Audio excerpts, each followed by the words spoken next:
Have you guys ever been to the Comedy Store?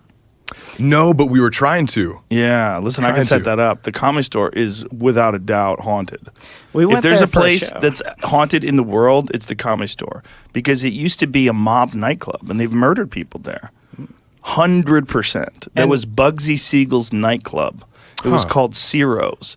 And in the 1950s, was it the 50s and the 60s? Is that what it was? But started in the 40s, actually. in the 40s? Yeah. But it's a famous old mob-run nightclub that Mitzi Shore took over in the 1970s. So the place has this feel to it. Like it's been run, as an entertainment venue for, 70 years or something crazy like that. Isn't there a bunch of like underground passageways around there too? There was actually an article about this house on Crest Hill. Here, Whitney Cummings sent it to me, so I'll send it to you, Jamie. But I almost bought this house in the 1990s. In the 1990s, they were selling this house that the Comedy Store owned right above the club. Is it this one? Yeah, that's it. And that's the one that's connected to the Comedy Yes, Store? there's supposedly a tunnel because that's right above and to the left of the comedy club, and that was also owned by Bugsy Siegel. Stories from the comedians who inhabited Crest Hill, the house above the Comedy Store. So that house was for sale. The Comedy Store was selling it. Mitzi was going to sell it, and but the problem is, if you go back to that photo, it's got like this tiny little bullshit yard. Like that's the yard. And I have a dog. I had a dog back then too. And I was like, I don't want to leave my dog in this bullshit yard. Every He place needs in a fucking LA. yard. Yeah, my dog needed a yard. And also, it's just too weird to be that close to the Comedy Store. There were so many stalkers and freaks and have people just, showing up at your house. And you're It's just right on the boulevard, right? Yeah. So Right the off of Crest Hill's right off the boulevard, but it's right there. It's a 2-minute walk from Sunset. I've heard like comedians like Bobby Lee in the past say that they've had issues there. Like people won't even work with them just based on the fact that he's worked there for so long.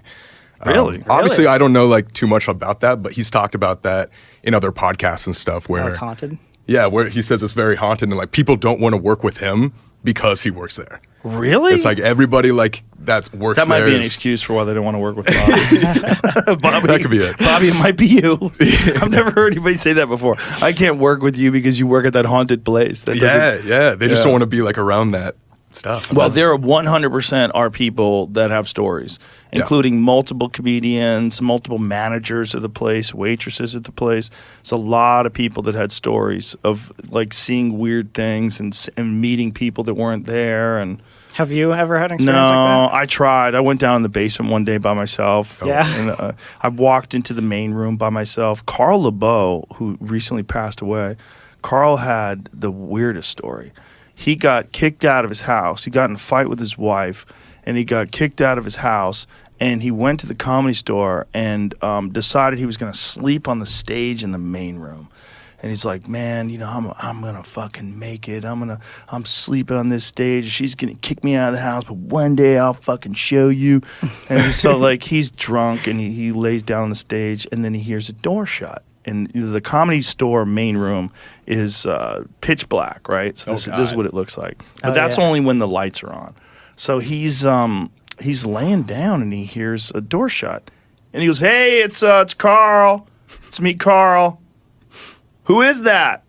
And then he doesn't hear shit. And then he hears chairs move, and he hears like clink, clink, clink, clink. Oh, God. And he's sitting there, he's going, what the fuck is going on? And something grabs his ankle and pulls him off the stage and onto the floor. And then he hears chairs moving again, and bam, the door shuts and slams, and nothing else. There's no one in the room. He has no idea what the fuck happened, but he told that story on stage one night. It's like he set the tone, this like spooky lighting, and it was really cool. Wait, so he got pulled by his ankle off of the stage? So Off the multiple stage. feet away. Yeah, something grabbed him. He didn't see anyone. But something grabbed his ankle and pulled him off the stage and Dang. onto the floor. That's when you want security footage, you know what I'm saying? I know, Where's right? the cameras at? There's no cameras in that place. Maybe there is now, but they definitely wasn't back then. Yeah.